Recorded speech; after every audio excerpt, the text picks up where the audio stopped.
Assalamualaikum warahmatullahi wabarakatuh. Nahmaduhu nusalli wa nusallimu ala rasulihil karim. Amma ba'du. Saudara-saudaraku yang saya cintai, belajarlah untuk memahami orang lain. Dan jangan dibiasakan ingin dipahami orang lain.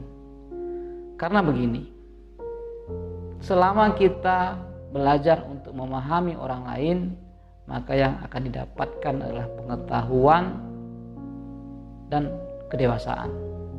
Berbeda ketika kamu belajar minta difahami orang lain. Sangat berbeda sekali. Ketika kamu minta difahami orang lain dan ketika orang itu tidak bisa memahamimu, tidak mengerti maksud kamu, maka yang ada kamu akan sakit hati. Kamu akan tersinggung, kamu akan marah, kamu akan emosi. Kenapa? Karena dia tidak bisa memahami. Itulah kenapa jangan dibiasakan minta difahami orang lain. Tetapi ketika kamu belajar memahami orang lain, maka yang kamu dapatkan adalah pengetahuan dan kedewasaan. Contoh kasus kecil. Dalam sebuah perkumpulan, kamu menyampaikan ide gagasanmu yang baik banget. Yang niatan hati kamu pengennya orang lain paham, mengerti maksud kamu dan mengiyakan apa yang menjadi kemauan kamu. Tapi ternyata tidak, saudaraku. Karena di sekelompok orang itu banyak sekali pemikiran, banyak sekali pendapat yang berbeda. Ingat, setiap kepala lain isi, otak lain isi. Sehingga apa yang kamu sampaikan belum tentu diterima orang lain. Nah, disitulah kesalahannya. Disitulah kamu akan merasa sakit hati ketika kamu ingin dipahami oleh orang lain. Hebat itu betul, hebat, bagus. Tapi kalau kamu merasa hebat, jadi tidak bagus. Cerdas itu hebat. Tapi kalau kamu merasa cerdas, jadi tidak hebat. Begitu saudaraku. Itu poin pertama dalam kita membangun dan menjalin hubungan sesama manusia. Ya, sesama tetangga, sesama orang lain, sesama kelompok, ataupun sesama organisasi. Tanamkan sifat ingin belajar memahami orang lain. Kemudian,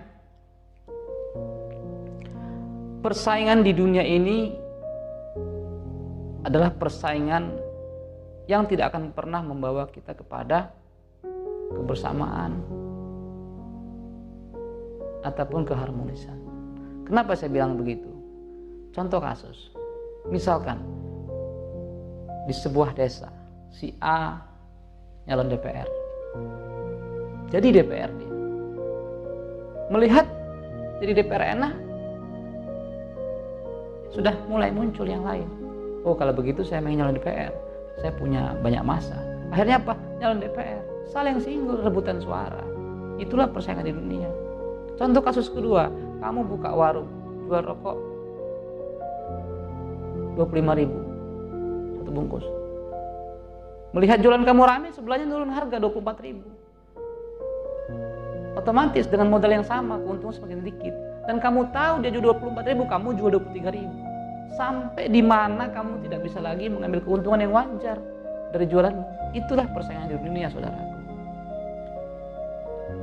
Berbeda dengan persaingan kita untuk bersama-sama bersaing dalam hal kebaikan. Intinya, teman-teman, hidup itu memang banyak masalah. Tapi ingatlah, semakin banyak kamu masalah, berarti kamu semakin hidup. Dan semakin sedikit masalahmu, maka kehidupanmu pun semakin sedikit. Dan ketika kamu tidak punya masalah lagi di dunia ini, berarti kamu sudah tidak hidup lagi. Syukurilah kalau kita mendapat banyak masalah, hadapilah dengan tenang, ikhtiar, sabar. Karena sungguhnya masalah adalah proses pendewasaan dan pembelajaran kita untuk menghadapi kehidupan di dunia ini, saudaraku. Jadi mulai hari ini kita sama-sama belajar introspeksi diri kembali. Apakah sifat kita ini adalah sifat yang ingin dipahami atau ingin memahami? Semoga menjadikan pelajaran buat kita semua tentang bagaimana cara memahami kehidupan, bagaimana cara memahami pergaulan dan berkomunikasi yang baik. Ingat, catatannya adalah kita belajar komunikasi yang baik, belajar menyampaikan sesuatu dengan tutur tata keramah yang sopan, dengan bahasa yang santun. Apabila perlu buka kamus, apabila buka YouTube, kita belajar terus bagaimana cara menjadi orang yang enak diajak berbicara. Komunikasi adalah kunci utama kedekatan seseorang, karena dengan komunikasi yang baik, dengan penyampaian yang baik, semuanya akan terasa indah. Kritik yang keras dan tajam kalau disampaikan dengan bahasa yang indah akan enak didengar. Berbeda dengan anjuran yang baik, saran yang baik, teguran yang baik, kalau disampaikan dengan bahasa yang keras menjadi nggak enak.